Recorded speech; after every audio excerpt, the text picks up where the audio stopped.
Sheenshots. Yeah, boy.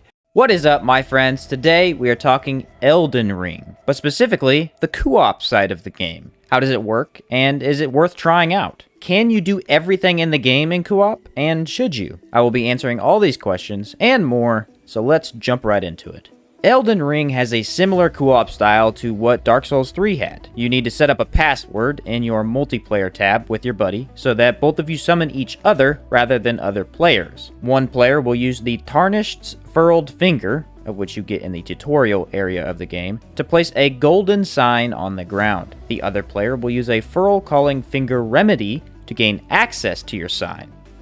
These remedies can be crafted quite easily by heading to the Church of Ele and buying a crafting kit. Then find eared leaf flowers in order to craft the finger remedy. Another useful tool is the finger severer, which will let you kick your friend out when you need to. This can also be found in the beginning area of the game. It seems like a lot, and if you have tried co-op in Dark Souls, it might frustrate you that the system doesn't seem any different. But before you completely turn away from the idea of Elden Ring co-op, let me assure you, this system here actually works. Anyone who has a love for co-op RPGs will tell you that easy access to your friends is one of the most important aspects that must be available. If it takes you more than 5 minutes to join a friend, then most people will move on in solo play or get into a different game. Doing co-op in Elden Ring is easy, and joining another player takes very little time at all. You will have to clear one area at a time and then do it again in your buddy's world. This is because you are a sort of shade or ghost in their world, only assisting them rather than partaking in their journey. This sounds like such a hassle, but the dungeons and open areas of Elden Ring offer immense amounts of replayability, and joining a friend only gives you a safer way to get more upgrades. Dungeons, in particular, are super easy and fun to do in co-op. Simply summon your friend, beat the boss, then join his world to do it again. Both participants can get items and things to drop from enemies. The summoner, or main person, will be the only one to get the boss rewards and special items. But you have to do it over anyway, and at least you will know exactly where to find the other items when you guys do it again. The co-op gameplay does not feel pointless for either player, and this is what makes it worth your while. Can you complete the entire game in co-op?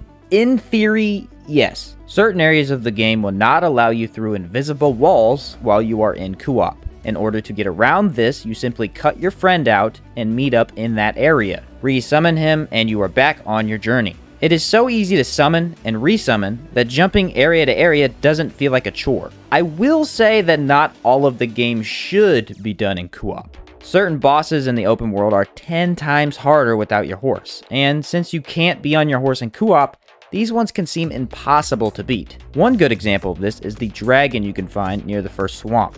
On foot, you can't really catch up to him. By the time you actually do, he flies away and burns you to death. With enough skill and patience, it seems like any area or boss can be taken down in co-op. This may not always be the best method though, so maybe steer clear of certain bosses in the open world. There is one exception to this. A small number of mini-dungeons do not allow people to join your world. These areas are usually very small and have fewer enemies than other areas of the game. They're not really that common, but there are a few in each region. Additionally, eared leaf flowers can be found all over the open world in Elden Ring, and I have had no shortage of them while playing almost entirely in co-op. If you do happen to run out, there are often one or two of these flowers near grace points, making them very, very farmable. And again, you probably won't even need to farm them out.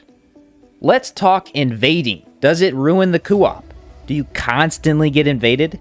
Will it turn you away from the multiplayer? My simple answer to all three questions is no. Invading in Elden Ring is very different compared to Dark Souls 3. Invaders can only get into your world while you are in co-op, unless you choose to be invaded. You can also make it more likely that invaders will get into your world. This means that people who actually want to be invaded will be invaded more often than you. In 5 hours of gaming, I think me and my buddy had only one invasion. The game is really big right now, so the amount of players probably has a bit to do with the slow invasions. However, being invaded doesn't affect you the same way it did in Dark Souls 3. In that game, there was a more linear progression. You couldn't get certain items without beating an area. Elden Ring lets you go to a great number of places without beating a single boss. You can fight 0 bosses and end up with a few pieces of armor, better weapons, and maybe even a skill or two. You could be much more prepared for invasions in Elden Ring and not rage quit every time it happens. There's also a huge and expansive open world in this game that has plenty of passive land, Anytime you get invaded, you can run to an area with no enemies just so it's easier to get your stuff back if you die. If you really don't want to do PvP in Elden Ring, then don't play co-op. But it is actually pretty fair due to it being a 2v1. There are people in this game that will be unbeatable. They either understand the game better or are just far enough into it that they have better equipment. Just don't let it deter you. Invasions turned me away from co-op in Dark Souls, yet they have actually been sort of fun in Elden Ring. Less frequent, less impossible, and much less impact on your game. If you have ever wanted to go on an epic adventure with your friends through foggy swamps and mysterious castles, then Elden Ring is the game for you.